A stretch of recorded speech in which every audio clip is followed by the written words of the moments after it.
Now what we do is we say that I am going to say that this molecule O, it is now embedded in block 2, okay, and again it is made up of the same material, right. And we, so if this is your molecule O, and we are going to embed that in a small block of thickness dz, okay, and that is located at a distance z from the surface of another block, right. Now again I can write up an expression for the increment in interaction, okay, exactly the way we wrote up. Okay, let us go back and look at that expression, right. Okay, it is, I know that this is the interaction between every molecule that is in this small element and the entire block, right. Now my interaction per, so I will again the same concept, right, the number of pairs multiplied by interaction per pair. Now the interaction per pair now is actually, it is minus rho Na by m into beta into 2 pi, right, into 1 over 12 z cube. Do you guys agree? Right, that is the interaction per pair, now multiplied by the number of pairs. So I am going to multiply this only by dz, okay, and I am going to say that the interaction that I am going to calculate is interaction per unit area, okay. Ideally I should multiply this by the number of molecules in this small strip dz, okay, which is dz times rho Na by m into some area, right, because that is a volume. So this will give me the number of atoms or molecules in that small thin section dz, right, that is area times dz will be the volume, that multiplied by number per unit volume. But I am going to say that d phi, or the phi that I am going to calculate, it is actually energy per unit area, and then I am going to multiply this interaction pair only by rho Na by m multiplied by dz, okay. Therefore I have rho Na by m whole square, I had 2 beta and there was 12 there, so there is a factor of 2 I have removed. So beta pi into dz divided by 6 z cube is what you get. So this area is also infinite, I think, no? Yeah, so this is, yeah, I mean this is the area of the surface area of the block, if you want to consider, yeah, okay. So now what I want to do is, if I want to now get the overall interaction between block 2 and block 1, what do?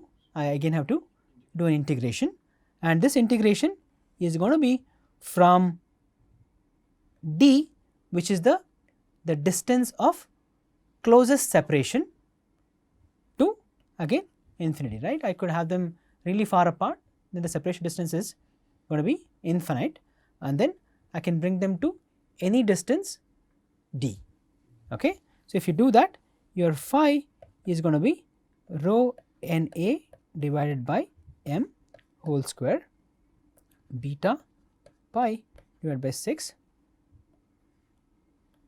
okay, again z bar minus 3 plus 1 divided by minus 3 plus 1, okay, 0 d to infinite, okay. I have a negative sign here, right, okay. So therefore this becomes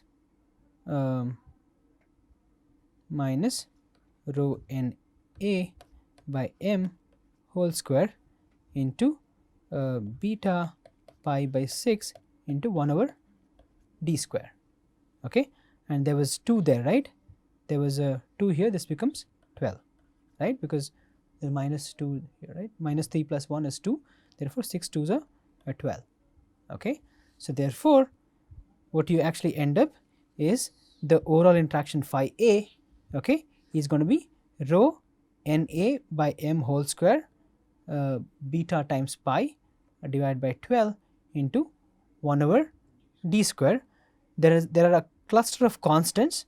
This rho Na by m is a constant for a given material that you consider, and you have b, okay, that's again beta, that's again constant for a given material. Okay, you can multiply this by pi and divide by pi, you know, to get a particular form. Okay, and then you know your phi a essentially goes as minus a divided by 12 pi into 1 over d square, and this a actually is a cluster of constants, which is what is called as a Hamakka constant, okay, which has all the material properties, right? It has what is beta, the density of the material that you are considering, Avogadro number, and this is the molar mass, right? So now that is the interaction between two, you know, blocks, right?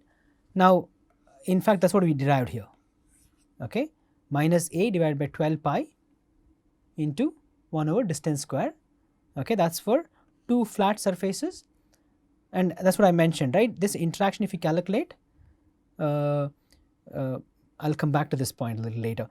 Okay, now if you had two atoms or small molecules, you know, your energy of interaction goes as 1 over distance power 6. Now if you have two flat plates, the energy of interaction goes as 1 over distance square. Okay, similarly you have expression for different, you know, types of particles that you're going to deal with. Okay, if you have two spherical particles of, you know, different radii r1 and r2, and if they're again separated by a distance d, then the energy of interaction goes as minus a divided by 6t times r1 r2 divided by r1 plus r2. If the particles are of same size, this becomes r square divided by 2 times r, right? If you have particles of same size, then this gets cancelled. Therefore the energy of interaction will be minus a divided by 12 times my ar divided by 12 times d, right? That's if you are working with two spherical particles, and if you would like to calculate what is the van der Waals force of interaction between two identical spheres of same radius, then the energy of interaction is going to be minus 8r divided by 12d. Okay, so therefore, and this is a interaction between two a spherical particle and a flat surface. The energy of interaction goes as minus ar divided by 6 times d. So there are expressions like this which are available in the literature, which you could use. Okay, so this column is for the energy of interaction, and of course, as I said, if you know the energy of interaction, I can also calculate what is the force of interaction just by minus dw by you know, if you differentiate this with respect to distance, okay, that's when you get the force of interaction, right? Now before, I would like to make a point, but before that I would think about what is the units of Hamakka constant, right? Let's so this is the expression for Hamakka constant, right? That's what we derived. So rho has units of meter cube, kg per meter cube, right? That's your density. Na is number per mole, right, divided by, and you have m is a molecular weight, that is you know, grams per mole, right, or kg per mole or grams per mole, right? What is that? I'm saying kg we can cancel out. Yeah, so that's fine, right? So right, everything gets cancelled. So beta, what's the unit of beta? I don't know if you paid attention. Constant. I don't know if you paid attention. Beta actually has units of joules meter per 6. Yeah. Okay, it has units of, okay, joules okay, meter per 6, right. This is a unit is joules meter per 6, and you have 1 over meter cube, okay, again whole square. So, therefore, this meter per 6 gets cancelled, therefore, Hammocke constant will have a unit of joules, right. Then let us think about typical values for Hammocke constant. Okay. I know the magnitude of beta for several materials. Let us take a simple case of water. Beta is, okay, 2.10 into 10 power minus 77 joules meter per 6, right, that is beta. Okay, multiply that by density of water is 1000, okay, let us say some number, typical number, kg per meter cube. Avogadro number is 6.023 10 power 23, and you have pi divided by molecular weight of water, it is 18 grams per mole, okay. So, that is 18 divided by 1000, okay, that is kg per meter cube whole square, right. If you put in all the numbers, the number that I get is about 2.32, okay, that is A is going to be 2.32 into 10 power minus 19 joules is what you get, okay. If you put in the typical values, for the constants, right. So, this for water, typical number that you get is 2.32 10 power minus 19. So, typical range of Hammocke constant for any material is in the range from 10 power minus 20 to 10 power minus 19 joules, okay. Now, this is a list of Hammocke constant for different materials taken from different sources. What is interesting to note would be that if you look, this is water, if you look at this number, right, 4.3235 is very close to what we calculated, right. Of course, this is an approximation, right, it is very close to what we calculated. Now, what is, if you look at metals, okay, the numbers are about 16 to 45, 10 power minus 20, okay, this is 10 power minus 20, this is when you say is 10 power 20 there, it is going to be 10 minus 20, right. Now, and if you look at gold,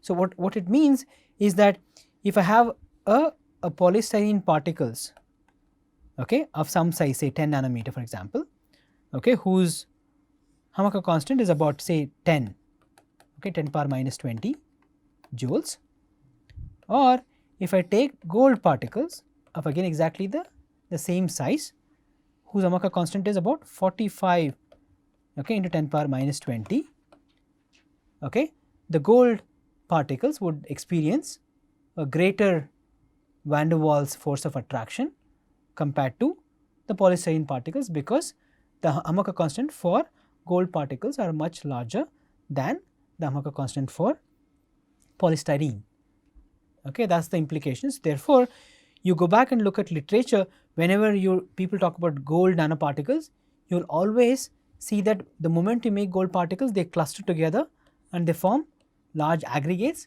because of the large magnitude of van der Waals force of attraction.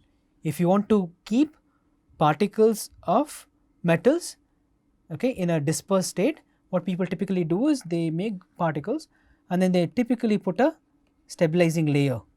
It could be grafting, okay, it could be putting a surfactant layer on the top, okay, something like that. That is always done. If you do not do that, the van der Waals interactions are going to dominate and they will lead the particles could aggregate or cluster because of van der Waals forces, okay. So, before we finish, just one point, one thing that you should watch out is whenever you have an expression for energy, in some cases the energy is expressed as energy per unit length. If you look at this, right, A has units of joules, this is meter per half, right, that is R, right, and you have meter per 3 by 2, okay, this gets cancelled, therefore, energy is going to be in, okay, joules per unit length.